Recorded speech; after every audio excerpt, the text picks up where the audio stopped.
Hey friends, Harvey Keene with Keene Properties here in Goodyear, West Valley real estate agent.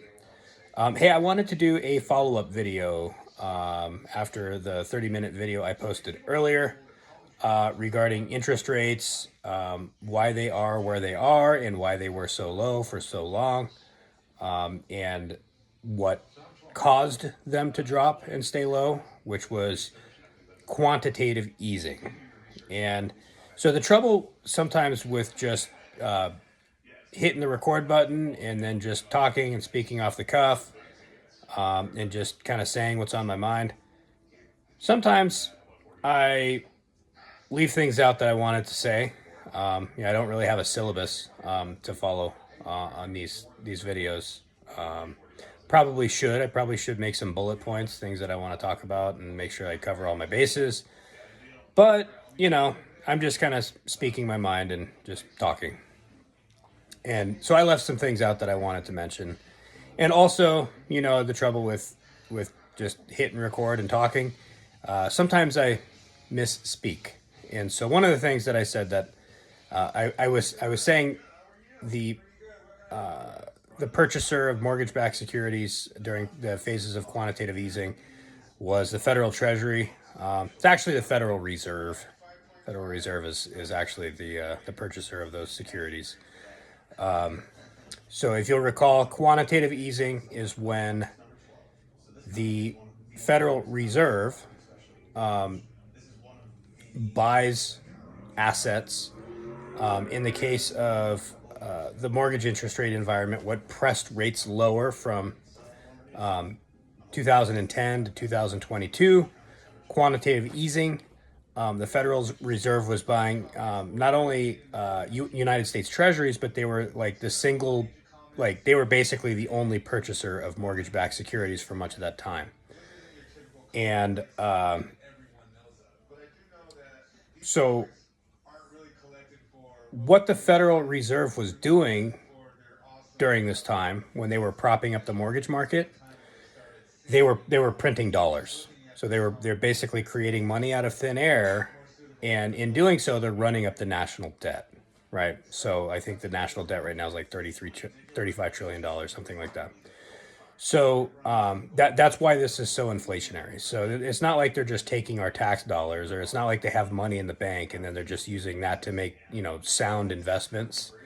The federal government. What do we know about the federal government when it comes to spending money and investing? A, they're terrible investors. B, they overspend for everything, and they always run at a loss, right? So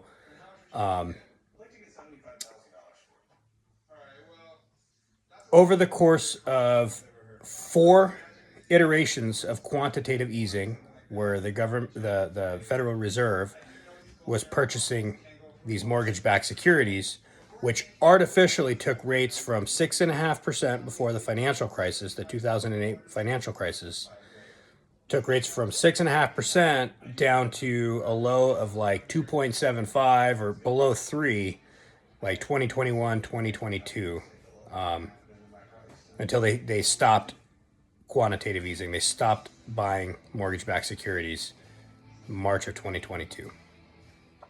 So I talked about demand in the bond market and demand in the mortgage-backed securities markets. I talked about how demand drives prices up, and they also drive yields down. So I mentioned that the demand is what does that. So during these phases of quantitative easing, the federal government was basically the only purchaser of these assets on the mortgage-backed securities market, secondary mortgage market. And they didn't have to compete with other buyers of these assets. It was just the Federal Reserve. So they were a guaranteed purchaser no matter what.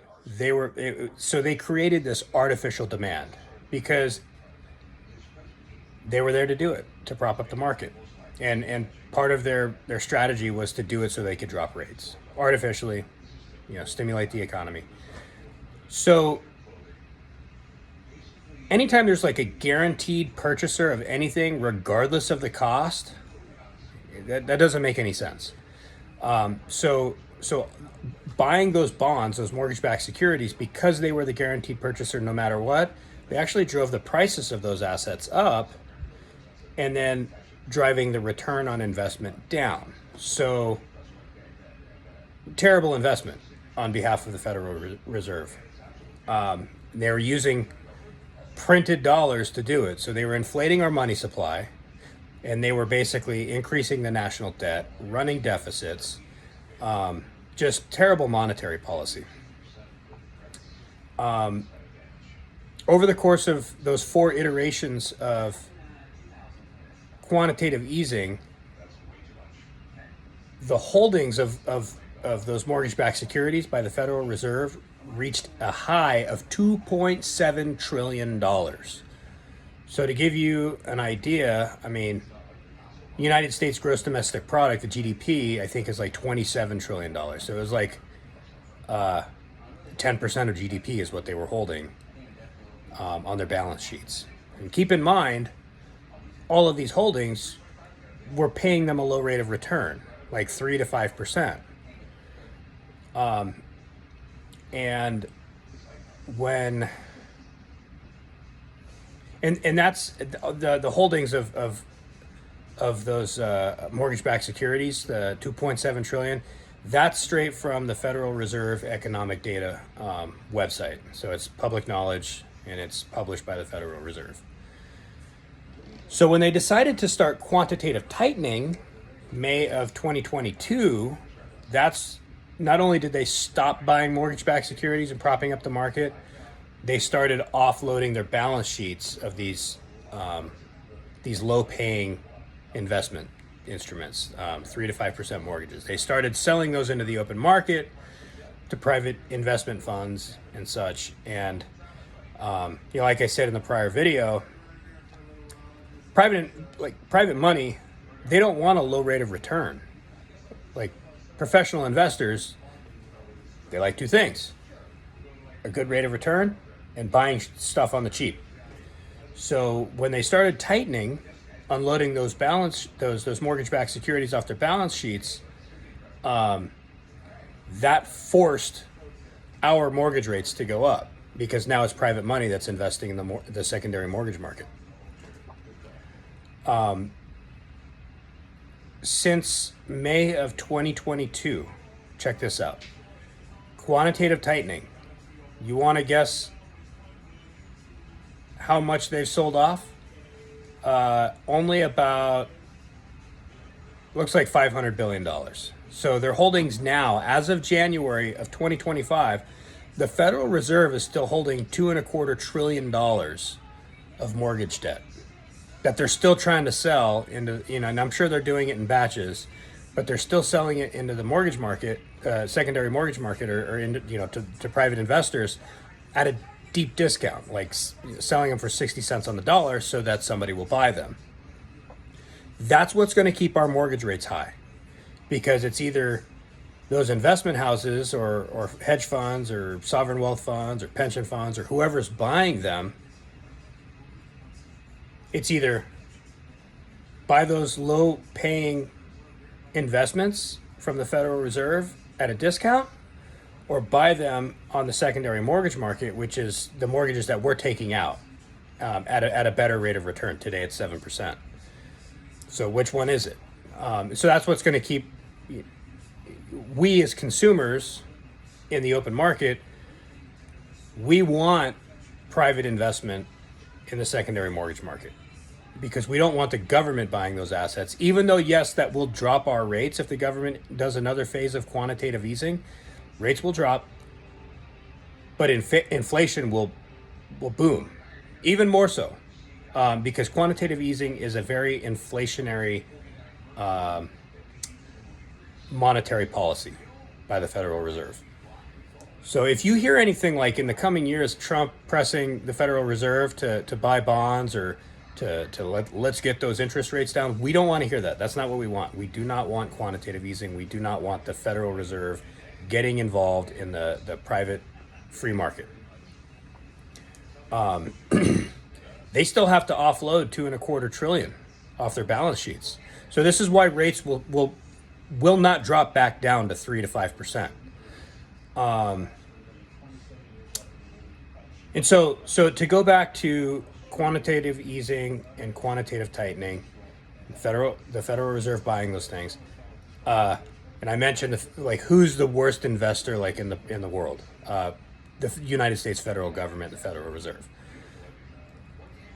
They're running up the prices of these bonds, and so they're paying more, even though they're the sole individual guaranteed purchaser of these bonds during those phases of quantitative easing. And those bonds that they're buying, they're pressing that rate of return down. So they're earning less than they would in a normal free market. Now they're like, hey, we're going to sell these into the open market, but we're going to sell them at a discount. So we're going to take a loss on the sale. So not only are we earning less than like what the market should bear on a rate of return, we're also losing money on the sale of these securities. And they still have 2.25 trillion to sell off their balance sheets. So, when I hear, we're waiting for rates to get back down, I just don't see it happening. 6 to 7%, that's just going to be, like I said in the last video, the new normal is the old normal, which is what they were before the financial crisis. I wrote a couple of notes here, and I'm just making sure that I hit my bullet points because I watched that video over and I was like, man, I wish I would have mentioned that. Artificial demand. Yeah, so anyway, I just wanted to make a couple of clarifications and mention a few things that I left out. Anyway, if you have any questions on this as a piggyback video to the video I recorded earlier today, shoot me a message, leave me a comment. Happy to chat, and I'm happy to hear you tell me I'm wrong, and I'm happy to learn if anything I say is just completely nonsense. Happy to learn. Anyway, thanks a lot. Have a wonderful evening, and have a great weekend. Harvey Keene, Keene Properties, West Valley Real Estate Agent, 602-295-0890.